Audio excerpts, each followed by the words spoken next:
Welcome, everybody, to another edition of Personal Flash Paper. I am your host, the undefeated, undisputed Personal Flash Paper champion of the world, Randy Glenn.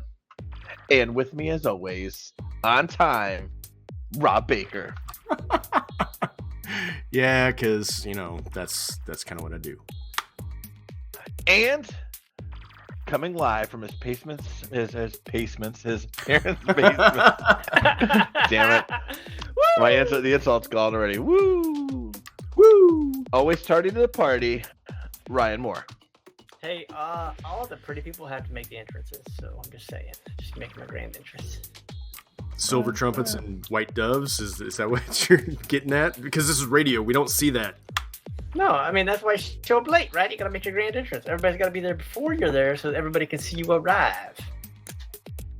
Well, since we're talking about grand entrances, let's talk about our sponsor, Tabletop Games and Hobby. Check out their link to their online store in the show notes below. Oh man, it's going to be one of those. What you are listening to, everybody, is Randy having a stroke. Thank you. Randy's having a stroke. Whoa. I'm actually looking at these Costco jelly beans that are sitting on my desk right now, and I'm trying to figure out how I'm eating all of them and how I'm going to get diabetes. My wife keeps buying these things for me, and I just mix and match the flavors. I'm just throwing jelly beans in my mouth. All the sugars. All the sugar. So, gentlemen, unfortunately, the weather is keeping us apart, which sucks. I hope everybody that is in the bad weathers is staying safe. So, those of you that are not in the 73% of the United States that is covered in snow and or freezing temperatures, you guys, yeah. Yeah, we didn't have any of the rolling blackouts at our house, which is good though so far. Yeah, so far. Yeah, knocking on wood. Yep. I mean, they're supposed to be done with those, so hopefully. So tonight's episode is going to be, now that we're on the tabletop and playing the games, talking about kind of auto includes, right? Like that's what we're going to be talking about. What are our kind of auto include models as we're going forward this season? Well, no, the exact opposite of that, Randy. So the idea is talking about when we are building a list, especially N3, and we've been playing for a while, so you're playing the same army. You do start automatically including unit X or model X, right? Combination Y, right? But what I've really started thinking about is how do you break the norm? How do you break that meta so start doing other things? So the Inkari list I've been working on. I'm trying stuff that I've never tried before, and just kind of branching out to see if maybe not only are there maybe better combos of what I was using, but maybe there are different combos that my opponent won't then be expecting. For example, typically when somebody plays US Ariadna, your opponent's like, all right, I'm going to wait for Van Zandt. Van Zandt's going to come, right? So by not taking Van Zandt, then you use those points elsewhere, but then your opponent, is already mentally prepared for that. So you're kind of playing this mental game. So that kind of idea of how to look at things differently, how to really maybe retool your thinking to get more out of the army you're playing. I hate your guts right now. Blame it on the sugars. Because you were wrong. You said the exact opposite thing that I wanted you to say. I literally thought I was regurgitating what you said 5 seconds before the show started. So I said to you before we started the show, so Ryan, we're going to talk about like auto includes, and you're like, I mean, like we're going to talk about the list, like what you should put in it. So like auto include shit, you bastard. And the whole show, you know what? Now, I'm pretty sure. Now, Rob, is that what you heard me say? Was I supposed to be paying attention? I didn't know there was going to be a test. Nice way to not take sides, Rob. Way to sit the fence, douche. So, they go hand in hand, right? They do. We look at, you and I talked about or the three of us talked about how Hotlanta now. She is so good right now. So why would you, if you're taking Steel Phalanx, why would you not put her in your list? True. Right. So that whole army got a big retooling, I think, with N4. So it's kind of hard to talk about that one because there's a lot of changes. But some of the armies didn't. And so that's kind of what really made me think it. And I almost, even though we haven't been playing, I was almost tired of taking the same combination. So I wanted to kind of branch up. It's the good thing about Infinity because it's the barrier to entry so low that you can get a lot more combos going and kind of change things in and out and not be saddled with an army that's a G and this is what you got, and maybe you can swap a character or two, and then the characters don't make the army work the right way. Yeah, I mean, totally. I mean, it's not like you have to buy 4 boxes at $30 a box, and that's one unit, and then that unit doesn't perform, and so now you're like, well, great. So those 4 boxes are wasted. It's like one model. And Ryan, you also talk about playing Akari, right? So Akari is several of the other factions rolled into one. And I think that's one of the things that a lot of people, once they play the game, are introduced to, so I can have this Pan-O unit that I really like, and I can have this Yujing unit that I really like, and I'm playing White Banner. Oh, this is really cool. Or, Hawk Islam and Nomads, and you're playing, another faction. You're playing one of the actual sectorals at that point. So I think that's really interesting that Infinity is a unique game with that as one of its, flavors. Yeah, I mean, if you're playing JSA, you could play Akari. Like there's a huge crossover there with just a few other units, right? If you're playing Spiral Core, you can play Toha, right? If you're playing Druze, I mean, that gives you Deshat and some foreign company, I think, has some Druze stuff in there. So, I mean, there's just a lot of stuff in the non-aligned armies that cross over. But, I mean, that's their whole point, is that they use a mix of other stuff. If you have any Pano remote, then you can use them in pretty much any of the NA2s. NA2s because they have them all. So my question would be for you then, Ryan, is if you're getting bored with the combos and you say you're going to change the way you're playing, are you changing your entire play style and thinking about playing kind of differently, or trying to find models that are different that fit your style of play within that army? Well, I think it's a bit of both, right? But I think more the latter, right? Because I don't really want to. I think it's a much bigger jump to not only change all the models you're playing with, but change your complete play style. I think that's a whole lot of stuff changed right off the bat. So let's just take the Akari as the example right now. So typically, when I started them, I did not take a Tonko missile launcher in a 5-man link because it seemed like that was kind of a crutch. I then took him a couple games and realized why he was always in there, because it is a very, very powerful combo. He's got burst 2 and ARO. He's heavy infantry, right? He's got 2 wounds and armor, and you put him behind cover, and he's a real tough nut to crack, right? So then I played him when I came back to N4, played a couple games with him, and then I really started thinking about like what can I do differently that I'm not already playing? Like there are models I like, but I don't play them very much, or I'm kind of mixing them up. So literally I just kind of rebuilt how I was looking at my Akari, right? And so I named the list the double threes because it has 2 3-man link teams. It has 1 3-man fire core and 1 3-man Harris. But it's all like stronger units. So I have more armor spread out across. So for example, like my starting one that I've been playing with was a Wu Ming with heavy machine gun and a Wu Ming forward observer with a brawler in there, because a brawler can be part of that link team. Right. So the idea is then that brawler could be swatched out. I mean, you could put the lieutenant there, you could put a doctor there, right? And then I have a 3-man Harris that's moving around. It gives that Wu Ming with his BS of 13, right? But he's going to have like 5 shots at you with his heavy machine gun, right? That's pretty good. And they're mobile. Again, 2 wounds, 4 armor on both of them. But then it does take a Tonko missile launcher, but he's in another 3-man team with another Tonko and a Daiokai, right? So there's another really powerful, like hard nut to crack. I mean, there's 6 wounds in that also, and the lowest armor is 3. You know, the Daiokai has armor 5. The Tonkos are armor 3, right? They're all shock immune. They're all stealth, right? The Daiokai also has NCO, so he can change the lieutenant order, and then that becomes a regular order for that group. So that's groups moving on another order.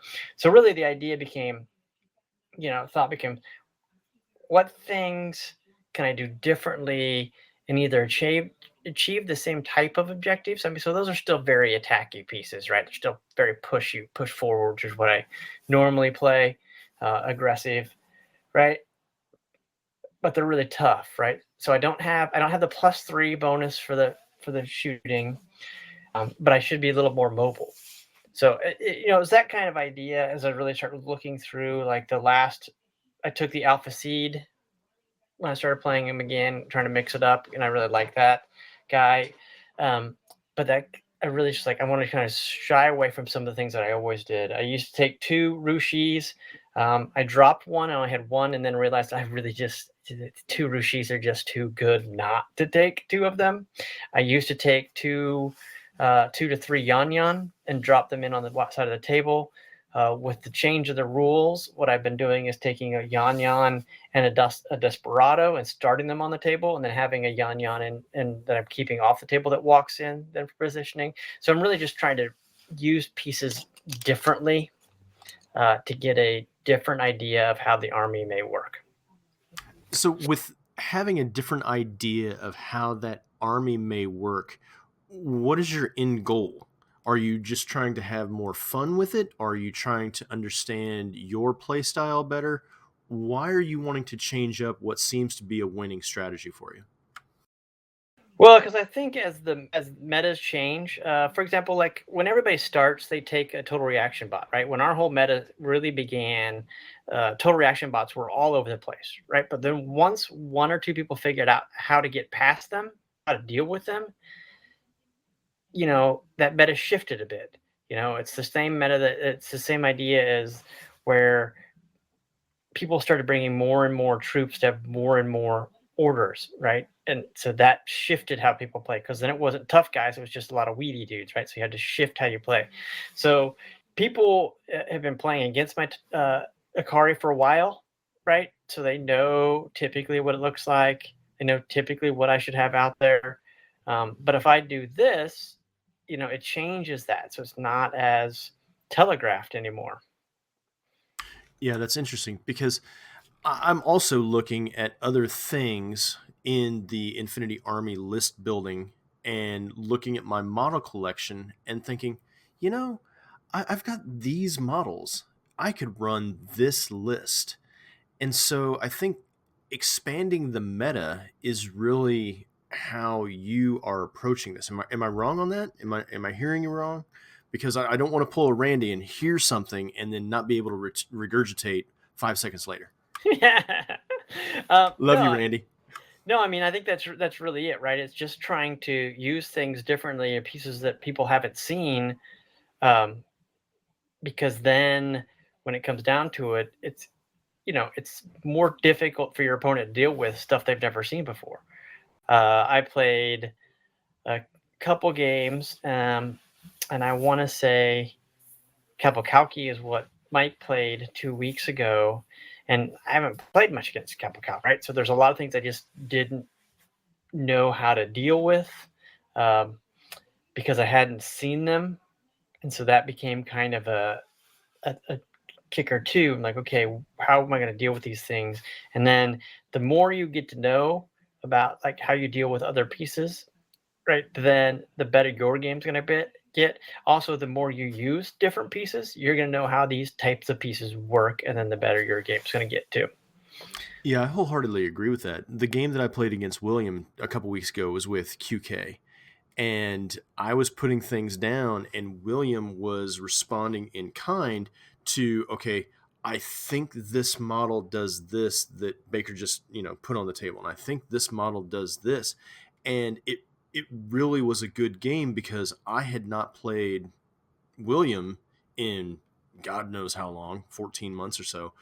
And seeing his reaction to my playing a new list, because we, up until that point in time, we hadn't had a lot of QK. So it was really interesting. And I think that you're 100% correct. Changing things up is only going to strengthen your meta's competitive edge. Yeah, I mean, it's just if you see the same thing over and over again, I think it goes, and this goes pretty much with any war game, right? If you're playing the same opponents over and over again, you you know how they're going to move, they know how you're going to move. It becomes you know a pretty rote game. Um, so when you start mixing it up and changing things up, then you really start learning more. And especially if you only play the same armies over and over again. Also, you'll start doing the same rules incorrectly over and over again too, because that's the True. way you've misinterpreted it. So with the 2/3s list that you just talked about, are you still playing the same style? Ultra aggressive, alpha strike when possible, or are you taking a look at the list that you have just created and seeing a different play style emerge for yourself? Well, this one is similar. It's not the same, right? It's similar in that I have some aggressive pieces and I kind of push up. It's different that in my old list, the Tonko missile launcher in the 5-man link was a defensive sit back piece. Well, now I have it set up to where it's a mobile piece. So I now have two sets of mobile, threes that are heavy infantry. Can take the risk of running a gap, right? They can take the risk of sticking their toes out, to get shot at because they have a little better staying power. So while they function the same, I'm a lot more mobile, I think now. And also with the 15 orders being a deal, taking the Diokai and using the NCO to give me another order in that 3-man, right? And then having the 2 3-men are more order efficient. So it's a lot about how making it order efficient for your limited resources. I was thinking about and looking at the Invincible Army, right? And I think they sit really pretty in the new style of the 15 model list because they were functioning on high orders with 10 models. So their builds don't change much, right? So I think they really kind of came out, really shiny in this new edition. Yeah, I'm seeing that there's a lot of retooling of different lists. So, you talk about the double threes or the 2/3s. And one of the things that really stood out to me was in your second 3-man group, you've got that Diokai, and I'm assuming that he is coming with the Red Fury and not the marksman rifle aspect. So the first list that I made with him, he had the marksman, and that was a points and um, a points issue, right? Although it's only 1 point, but I switched it around so the new version of him does have the Red Fury. And remember, he runs around with a Tonka with a missile launcher, and then a Tonka which I'm running with Flamen Spear and Contender right now. So I have some really good range band coverage in those 3 dudes. Now, is your second 3-man link covering the same range bands? Because I really like how you've covered the range bands in that second 3-man group. So the Wu Ming doesn't cover the middle ground as much. It's a heavy machine gun, and then it's a Wu Ming forward observer. So I have, at least in this one build, so I have a specialist that I can move around in there too. So the heavy machine gun, is going to be long range.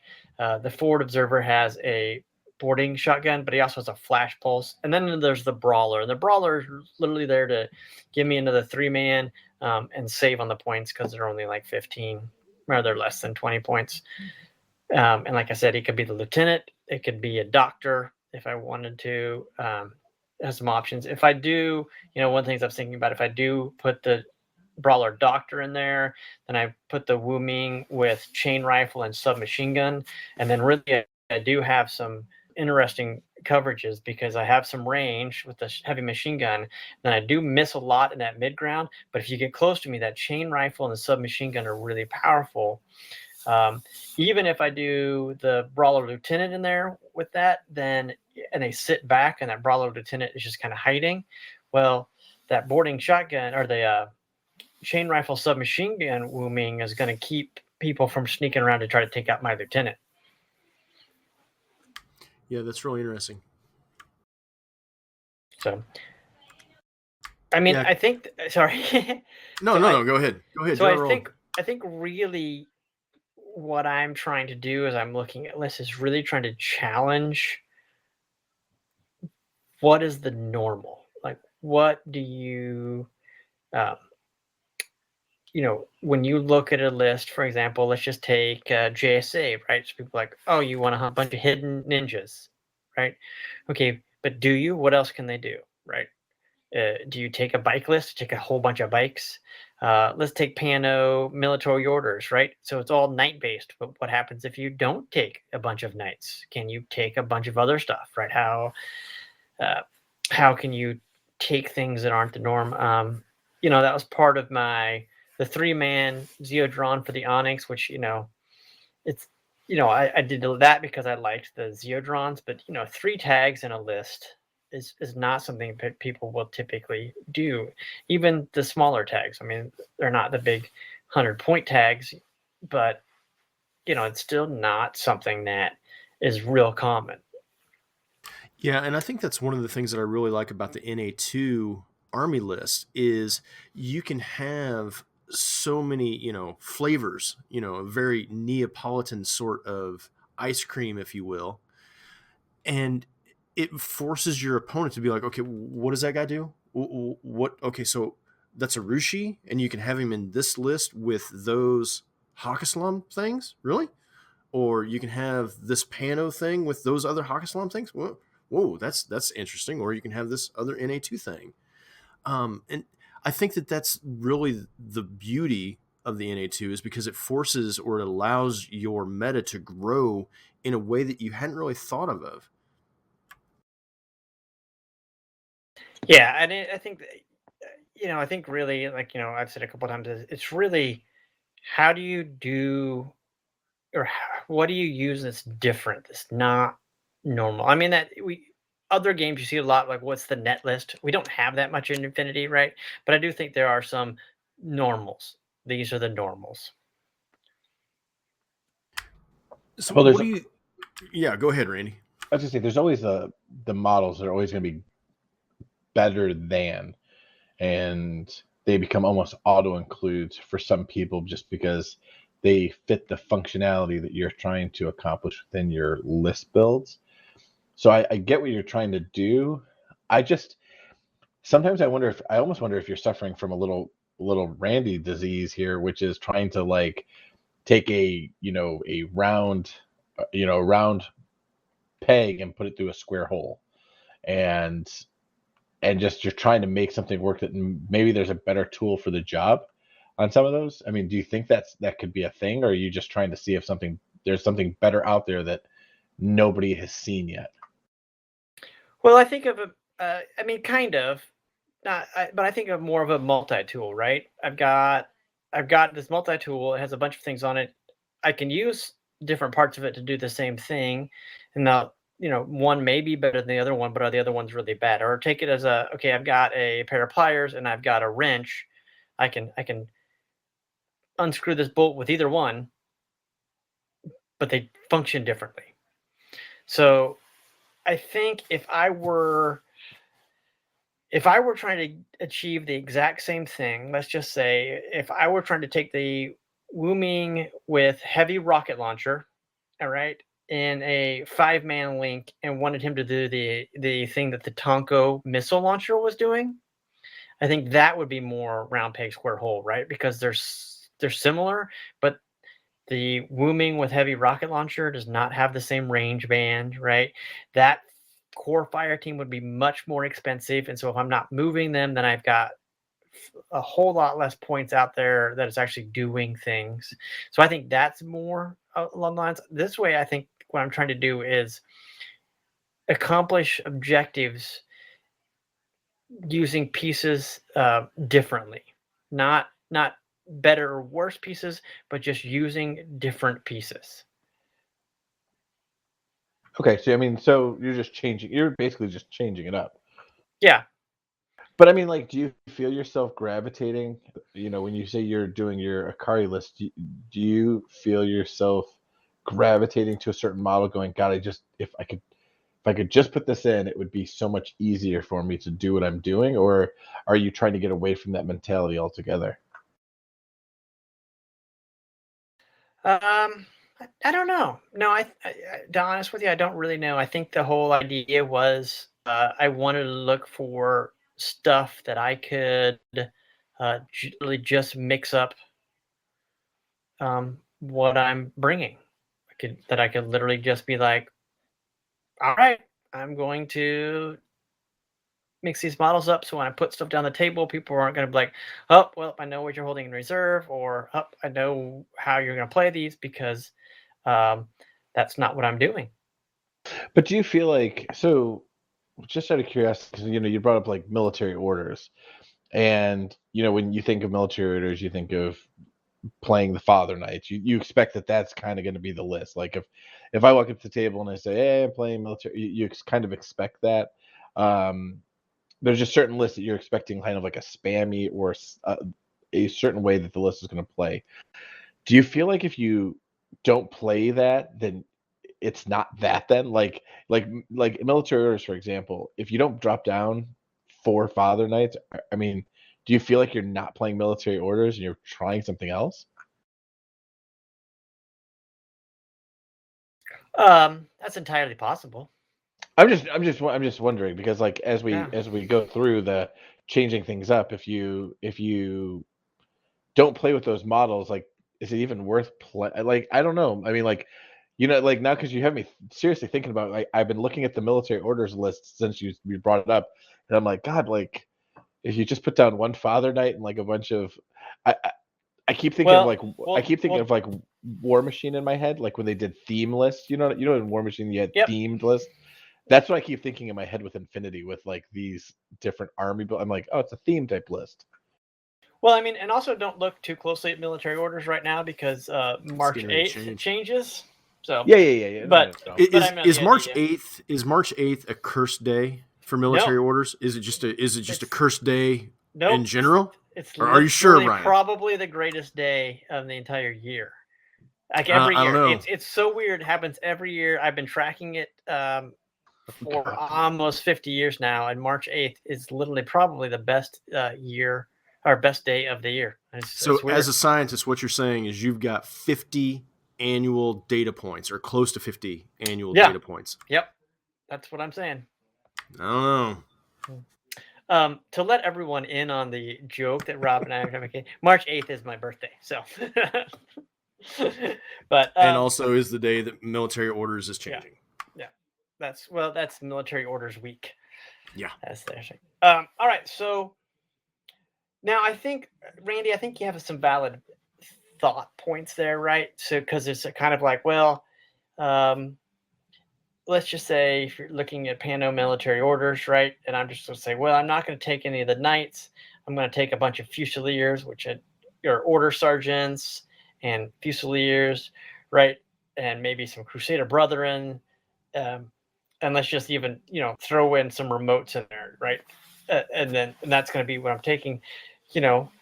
Um, is it really military orders? Maybe, right? I mean, it is, but it just It doesn't. Does it feel like it though? I but mean, does like, it? Yeah, that's what I mean. So I mean, I could be like, if that's the list you want to play or the style you want to play, maybe you're like, hey, why don't you, nomads may fit better for you or whatever, right? Or just vanilla Pano, but but I think the practice or the I think the what you want mindset has been that if you are bringing military orders, you're going to be dropping down night after night after night. But as and I'll be honest, I've also been looking through the military orders, and I'm looking at the Teak belongs, and I'm looking at the Seraphs, and I don't know if anyone has ever brought tags, at least not in the Kansas City meta. I played Did Seraph once that's before right. it got rechanged, and it was fine. But I'm like, this is way too many points. I could take 5 knights. I could take the 5 And I think that's Magister knights and have 5 orders versus 1, and right. you know. And to me, that's Randy's point: is, are you trying to fit that square peg into a round hole? I think if you want to do the extreme, like we in Randy's idea, we just take military orders without taking any knights, right? Probably, but that's not really what I'm looking at. What I'm looking at is like, when I played military orders, I used to always take a handful of the same models, right? I would take Crusader Brethren, but that's mostly because I really like the profile. Constantinos was pretty much an auto include every time, and my 5-man link would shift a little bit, but I would take a lot of the same stuff, and they all were very similar, right?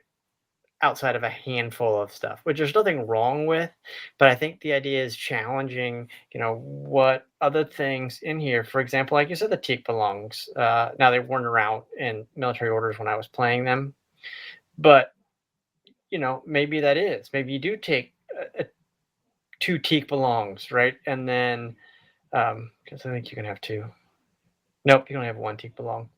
But maybe you take a Teak belong and then something else, and that's I was looking at Dart just because that would be a camo marker that you're going to put out on the midfield, and that's something that I would not expect for military orders, and Dart is amazing. Yep. Yeah, and I don't know. I just think that there are combos that maybe go unused because other combos, maybe are just straight out better, right? But it could also be because they're easier. Maybe they're more of an easy button.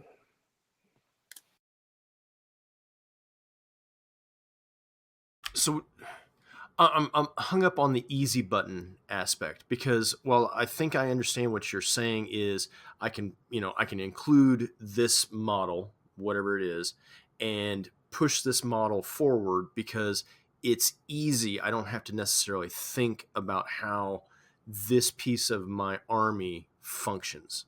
Am I picking up what you're throwing down right? Yeah. So I mean, like for example, back to my Akari, the Tonko missile launcher and the 5-man link. When I played it, everybody's like, "Oh yeah, of course you play that guy. You put them here because he is, that he is so good at what he does.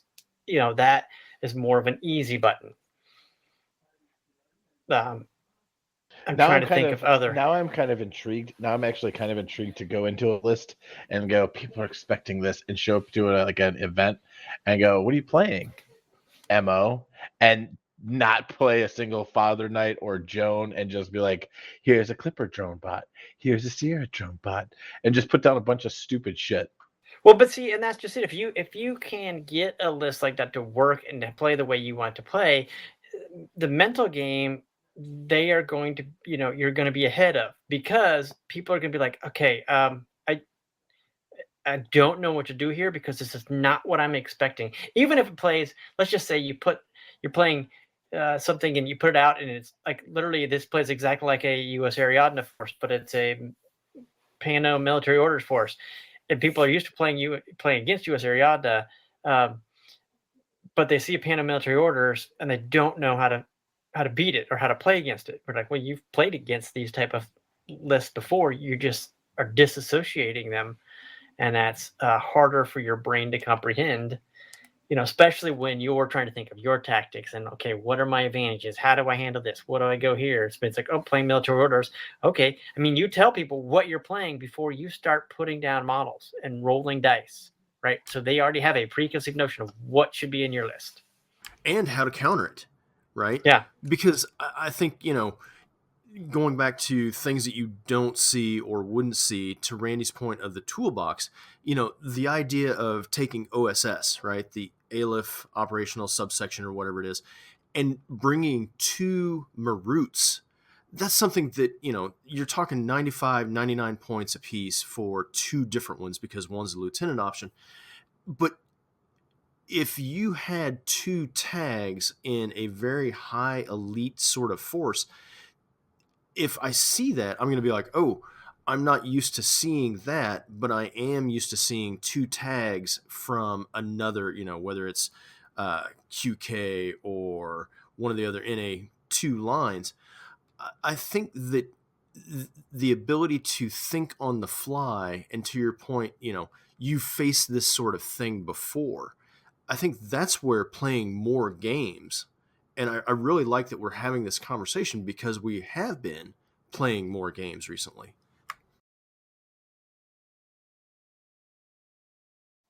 Yep. I mean, I think that's the whole point of what I'm trying to do, or what I'm trying to look at is, we're playing more games. If I'm switching up lists now, right, it's forcing me to, even learn new rules or learn new setups. It's forcing me to figure out, because it's all quote unquote brand new right now.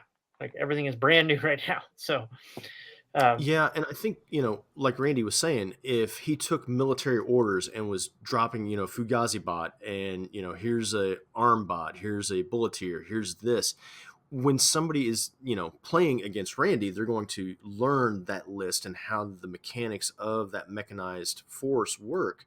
But when that person then turns around and plays a, John Hawkwood sort of white banner, and the person on that side of the board is like, and here's my Fugazi bot.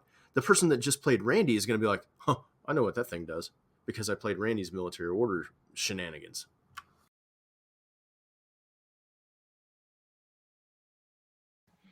yeah, I mean, I really, as I was, because this is kind of how my brain functions, right?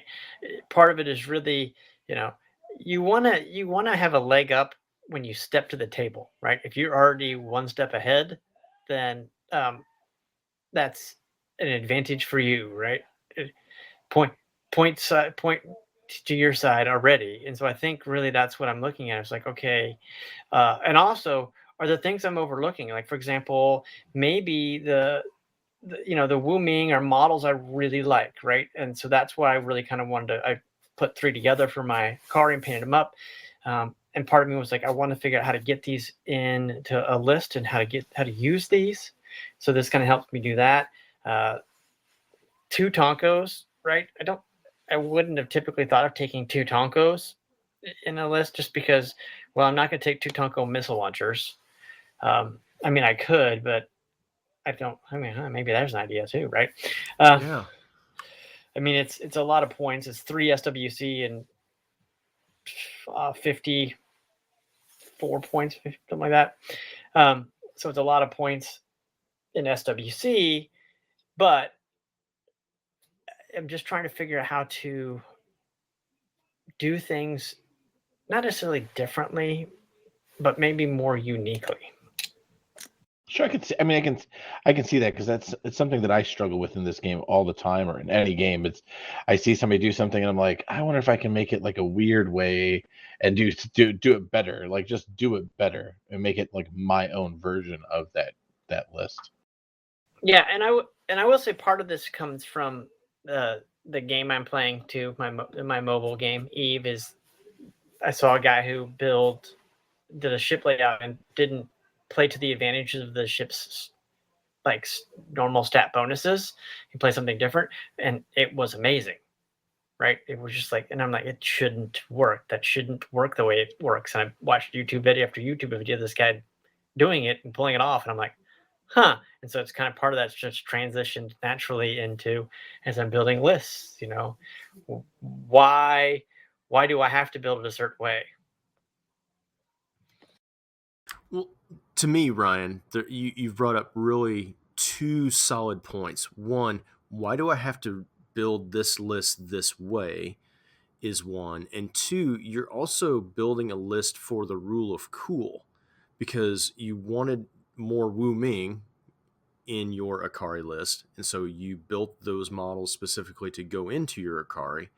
And then how do I get those 3 models with the rule of cool to work in this thing that I have not looked at a different way or a different perspective of looking at making it work? Yeah. I mean, and that's yeah. I mean, that's all of that is valid, right? Because it is really what I'm looking at. I'm like, okay, rule of cool, like because I like these models, but also then if I like them, how do I use them, right? I will tell you, I was playing with the JSA army list too, before I started doing this, and it was building out very similar to my Akari, right? Because they use a lot of the same models, and so I was like, okay, I need to come if I'm going to do this because the upside is I can add a few different models and have the same group play 2 different armies, right? So it's just kind of more bang for my buck there. So I was really kind of figuring out what do I do differently? What do I do differently? What do I do differently? And part of it is I really like the Shikomi like models. So like part of it was like how do I use these guys? How do I put something in there and do? I mean, they're expensive as all get out.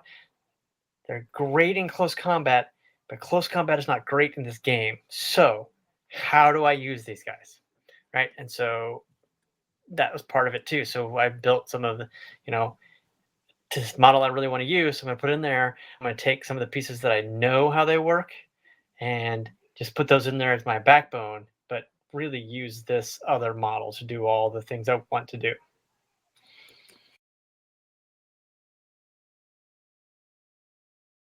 And for me, I've been looking at the army list with the models that I have and had the epiphany of I've got all these models. Why am I hamstringing myself when CB has such a, wonderful proxy rule?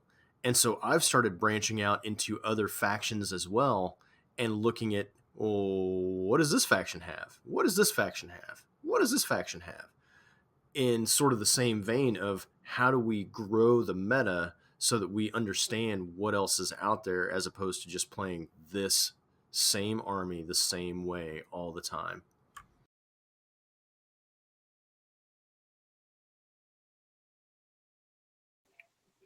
Randy, thoughts? I'm with Force you him to guys. the table.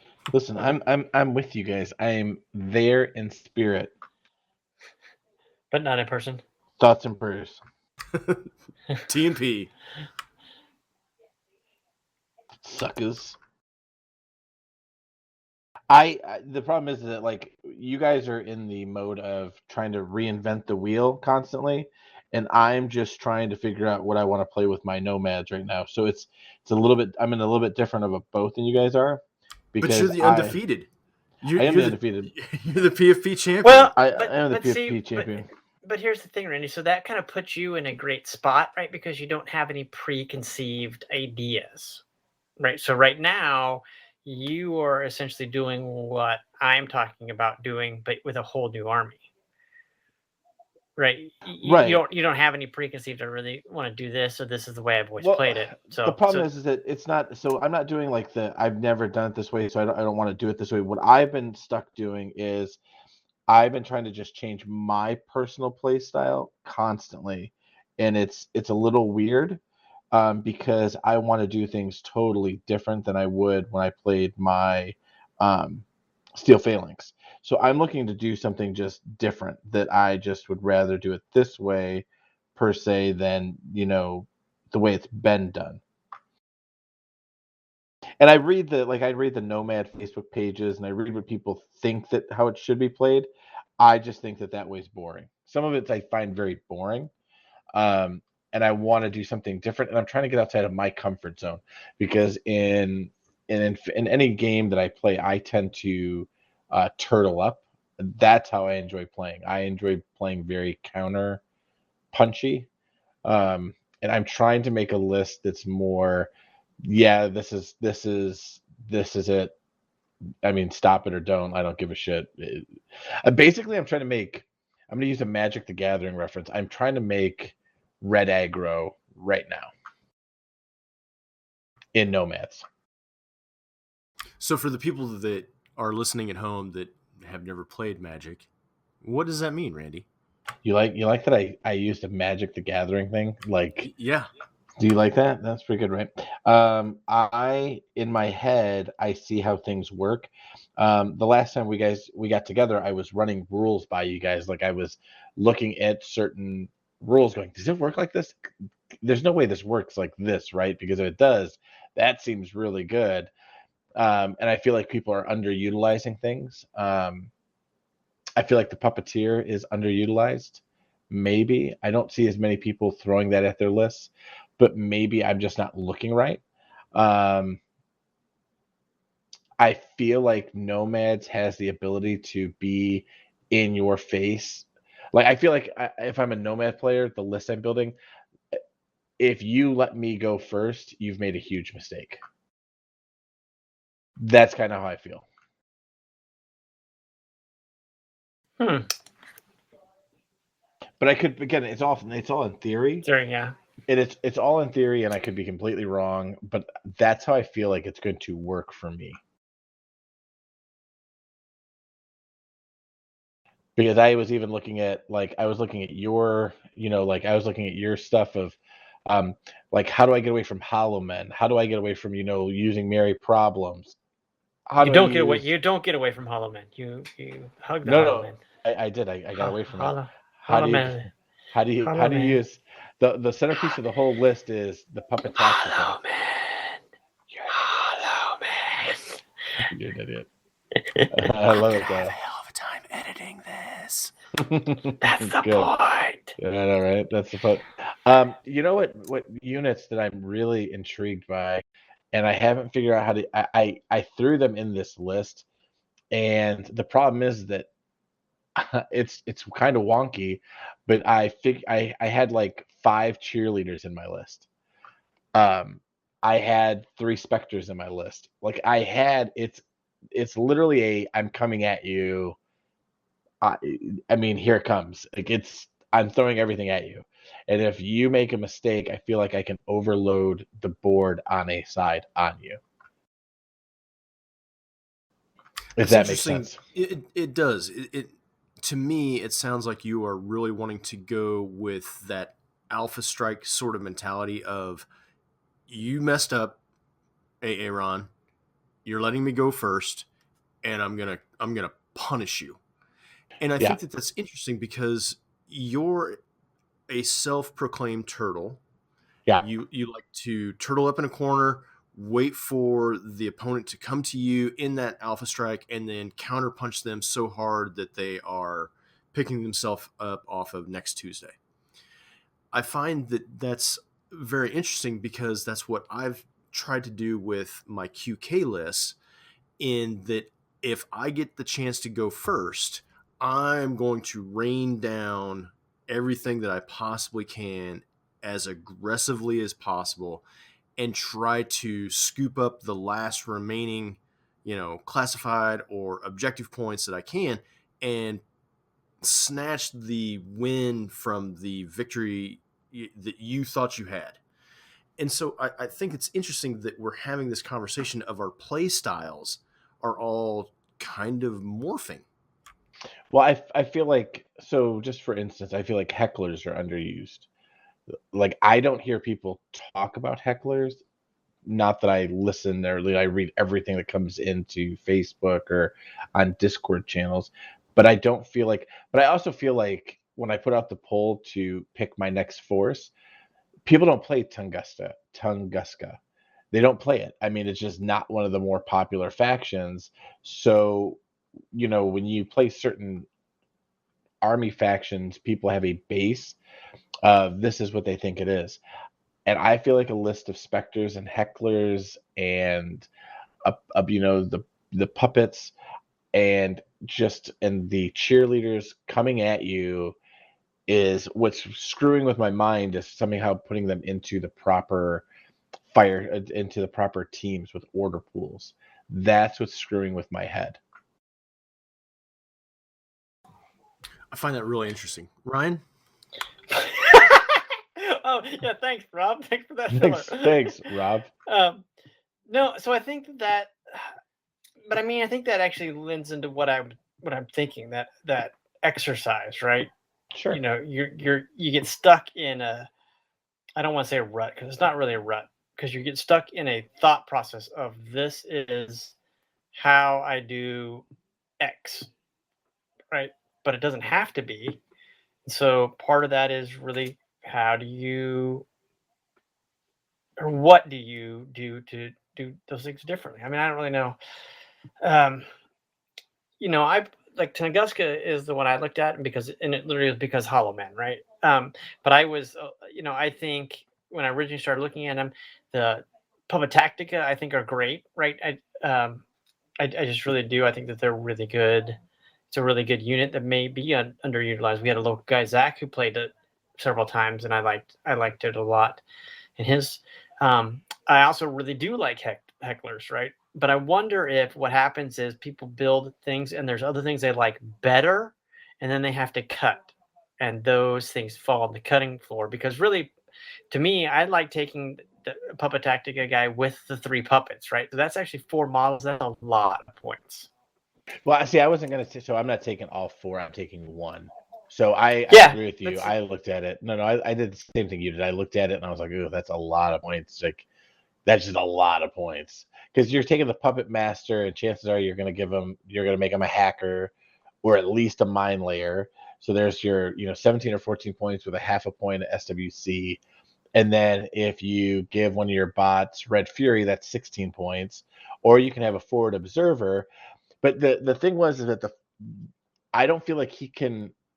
I don't like the forward observing bot with a puppet. Like, that feels weird to me, having a puppet master kind of pushed forward, like, because you know what I'm saying. Because everything in me wants to put him on the back table edge and kind of do his thing from there. But in my list, though, that I'm building, I'm actually taking the forward observer um, puppet bot, because it has a boarding shotgun, and I'm playing him on, like, I'm pushing him 8 inches up. Like, that, the 8 inches of the line, that's the back table edge for me. Like, in my eyes, the way this list will play is when you measure your deployment zone, that 8-inch line where you can deploy your models up to, that's basically the edge of the table for me. So my goal is to cut the table at least by 8 inches. And if you decide to put models closer, you've made a mistake.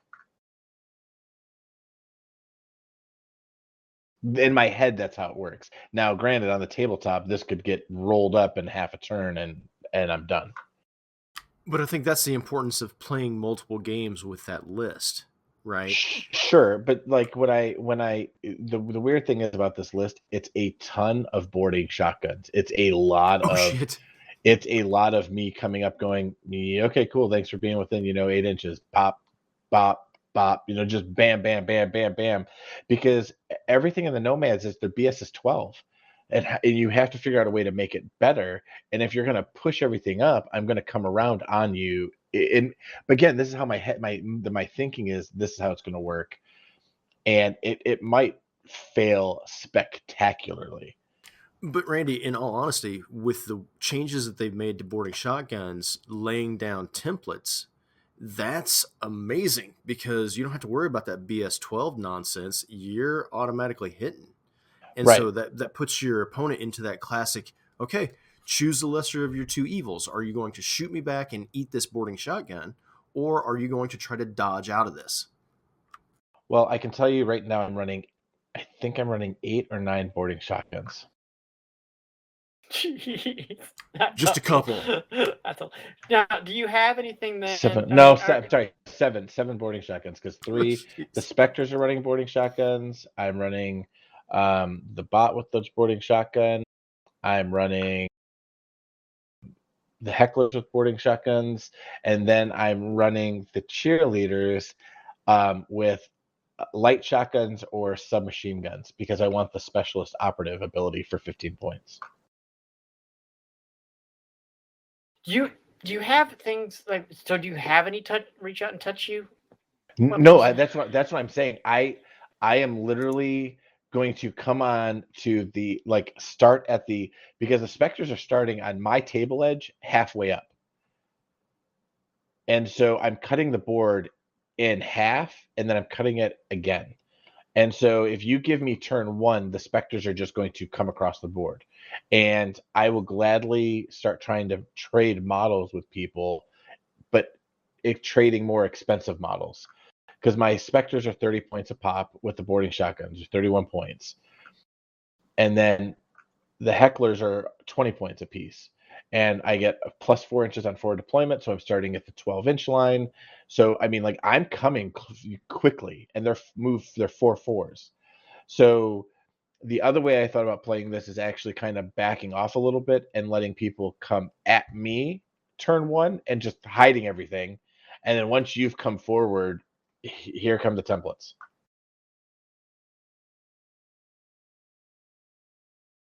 But it's all theory. But the only reason I'm even bringing this up is because, like you said, the way you're doing it is trying to do something different. In my head, I just want to play differently. Like my steel phalanx, I feel like I God, when we played, I literally had 2 models that sat against the table edge, and you were like, "Why don't you move those before you drop them?" And of course, I dropped them, and I kind of let everybody come at me. I feel really awkward moving my models in my steel phalanx. I don't like doing it. It's kind of like one of those things where I feel like that's not my comfort zone. And so I'm kind of going 180 with this list, and I'm going hair on fire. Here we come. Yeah. So what models is it? Spectres that you're putting up there? Yeah, 3 specters. Okay. All right. So they do have hidden. See, and they. So you can do a couple things, right? Because they're Yep. camouflage, hidden deployment, and infiltration, right? So you can put them as camo markers, Mhm. or not at all. So like, if you have, which would be, if you go second, right? Mhm. You don't put the markers down. You just put them out there hidden. But if you go first, I'd put the camo markers so you get the orders, Mhm. right? Because literally, is say you haven't revealed any, and your opponent has an order or 2 left. Well, then you can either just you can declare something with them, even a dodge, and reveal those models for what they are and get the order on like his second turn, or his last order, second to last order. And you really don't lose anything. I mean, they'd be revealed uh, as models, but you get the orders that way. I don't know. I'm just trying to, as like as you're saying, you could really do some interesting things Yeah, it's just one of with those weird that. things. But I have to change. Like I do need to make a couple changes because I need more. I need more specialists. I do need, like, I thought about throwing a clockmaker in there just for the engineer. But the problem is that when you go down to the cheerleaders, or the cheer killers, they have specialist operative. And I thought about taking a cheer killer with a multispectral visor level 2 and giving her a marksman rifle and pushing her kind of like having her like kind of sit overwatch. But then I'm like, why? I mean, like, screw it. Let's run them as a Harris team. Here come 3 light shotguns running as a group. Boom, boom, boom, boom, boom. Or you know what I mean? Like doing something like that. Yeah, Plus, but that it's 39 points. MSV2 really does help when you run up against somebody that has the smoke shoot through smoke Mhm. trick. You No, can I, shoot them back. But yeah, I that's totally agree. The thing is that I've kind of made this list going. If I go against this, it's gonna be difficult. I'm probably gonna lose.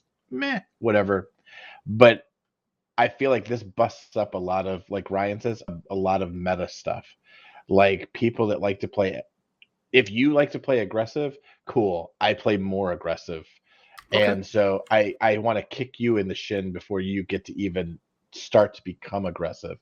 And if you turtle, I'm coming at you. Now, if you have cool tricks, there's nothing I can do for it. Like you said, smoke, shoot through smoke. All right, cool. I guess you got me. You got me on that one. Cool. But I have been looking. I've been tweaking and looking and tweaking and looking. It's a crazy thing. especially until you play. I mean, you can spend days on end tweaking and adjusting and tweaking and adjusting and tweaking and adjusting and never really find the setup that works because you're not putting it on the table. Right, and I'm sure somebody's gonna listen to this and go, "Oh my god, that sounds horrible." Like this, and I completely get it. I mean, like, there's not much armor in this. Almost all these are one wound models. Like, it's gonna be they're not immune to shock. I mean, if I run into certain things, it's just gonna be dead. Okay, cool, but it'll be fast. And it may be one of those armies that wins big or loses big. Mm-hmm. Right. Well, that's why I made the comparison to playing like red aggro or burn, like back in the day, Magic the Gathering. If you played burn, either you took somebody's 20 life and you were good on turn 3, or turn 2, turn 3, and you were done, or you got them to 2 life and you lost. Like, oops, didn't do enough. Yeah, I think playing the game, making sure that you're out there rolling dice and seeing how your opponents are reacting really brings this whole thing back into a nice bow of always trying to change it up, right? Right. You're always looking at things. Can I do this differently? Should I do this differently? And I think your idea of the nomad list, it's a thing of, I'm going to come and I'm going to knock you on your butt, which goes right in line with what Ryan was talking about with his, double 3 list. Right. And I think they're a lot of fun. I mean, I think that a lot of things are fun, and I look forward to playing tabletop gaming once the RPG is run its course. It will be tabletop side soon enough. Someday. Well, I'll defend my title, my huge winning streak of 1. Yeah, a huge winning streak of 1. It's a pretty large. Listen, when you're me and playing Infinity, 1 win is amazeballs. That's true. I mean, for you, that is probably the highlight of your entire Infinity career. I would also like to point out that I've never lost to you, Ryan.